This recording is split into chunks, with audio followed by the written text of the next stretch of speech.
जिनके घरों के अंदर विवाह की बातें चलती हैं और आपको देखने के लिए आपके रिश्तेदार भी आते हैं, और आने के बाद में बोलते हैं कि हम 5 दिन के बाद में, 7 दिन के बाद में या 10 दिन के बाद में आपको फोन पर वापस इतला कर देंगे कि हम आपसे रिश्ता करेंगे या नहीं करेंगे। तो फिर बाद में आपके घर से जाने के बाद वो वापस आपको न तो फोन लगाते हैं और न ही आपका कोई फोन वो रिसीव करते हैं। आपके विवाह के अंदर है वो अड़चने आनी शुरू हो जाती है। अब वैसे तो विवाह के अंदर जो अड़चने आती है वो किस कारण से आती है? मान लो आपके विवाह का भाव है जो 7वां भाव माना गया है, उसके अंदर जो पापी ग्रह हैं, पाप ग्रह, दुष्ट ग्रह हैं, उनकी दृष्टि पड़ रही है, या फिर आप ही के 7वें भाव के अंदर कोई पापी ग्रह बैठे हैं, शनि है, मंगल है, इस प्रकार के कोई बैठे हैं, तो आपकी जो विवाह है उसके अंदर अड़चने आनी शुरू हो जाती है। और उन अड़चनों को दूर करने के लिए इस वीडियो के अंत में मैं आपको वहां उपाय भी बताऊंगा, ताकि वो उपाय अगर आप करते हैं तो आपके विवाह से संबंधित जो भी मांगलिक कार्य से संबंधित जो भी अगर समस्या आपके घर में चल रही है तो वो समस्या आपको 101% है वो खत्म भी हो जाएंगी। नमस्कार, मैं हूं दशरथ उपाध्याय, आपका हमारे यूट्यूब चैनल में हार्दिक स्वागत है। तो सबसे पहले तो हम देखते हैं कि साल 2024 वैसे देवगुरु बृहस्पति है वो विवाह का कारक भी माना गया है। तो देवगुरु बृहस्पति का 1 साल का गोचर माना गया है।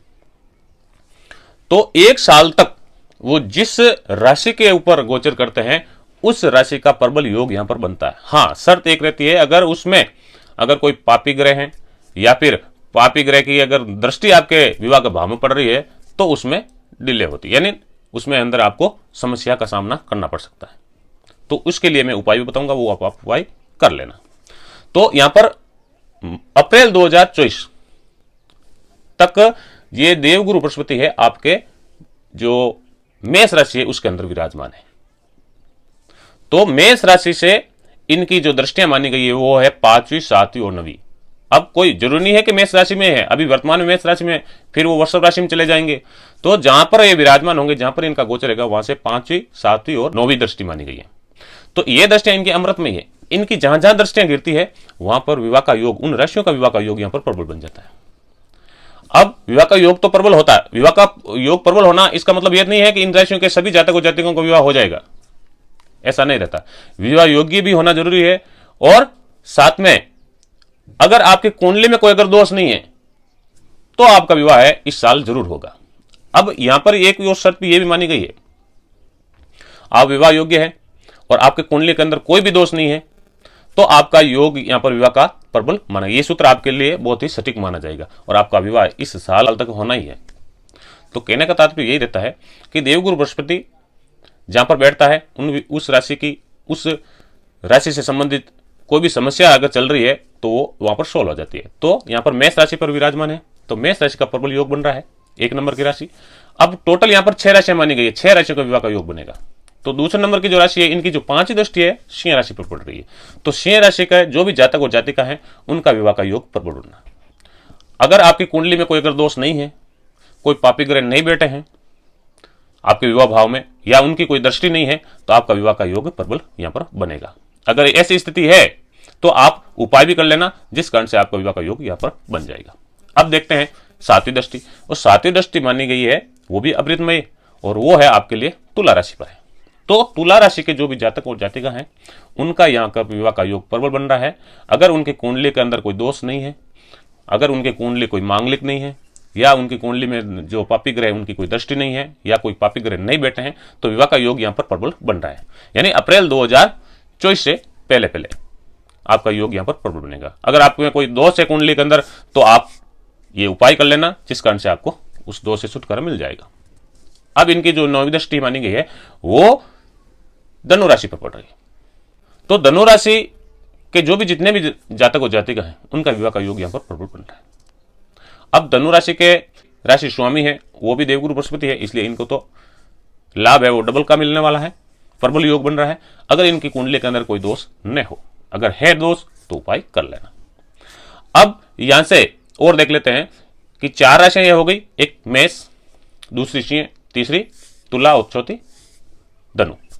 अब सिंह राशि का जो विवाह भाव है उसके अंदर कुंभ राशि विराजमान है। तो यहां पर कुंभ राशि का, यानी 11 नंबर की संख्या कौन सी है? कुंभ। तो कुंभ राशि का यहां पर विवाह का योग प्रबल बन रहा है, क्योंकि कुंभ राशि है, कुंभ राशि के जो विवाह भाव है जो सिंह राशि बैठी है, तो विवाह का भाव जहां पर दृष्टि गिरती है तो उनका विवाह का योग प्रबल बन रहा है। तो कुंभ राशि के जितने भी जातक जातिका हैं उनका भी अप्रैल 2024 से पहले पहले विवाह का योग बन रहा है।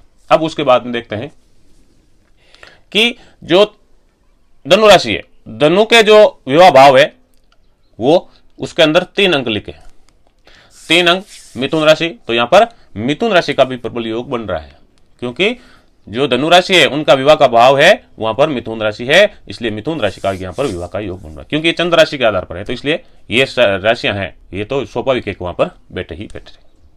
तो ये गोचर है और गोचर के आधार पर इन 6 राशियों का विवाह का योग प्रबल बन रहा है। अगर आप भी इनकी जो 6 राशियां हैं, अगर आप में इन 6 राशियों में से आपका भी अगर कोई नाम आ रहा है तो आपका विवाह का योग प्रबल बन रहा है। अगर आपकी कुंडली में कोई अगर दोष है, पापी ग्रह बैठे हैं, पापी ग्रह की दृष्टि है, तो आप महा उपाय भी कर लीजिए ताकि आपका विवाह का योग प्रबल बन जाएगा। तो अब देर नहीं करते हैं, महा उपाय आपको बता देते हैं।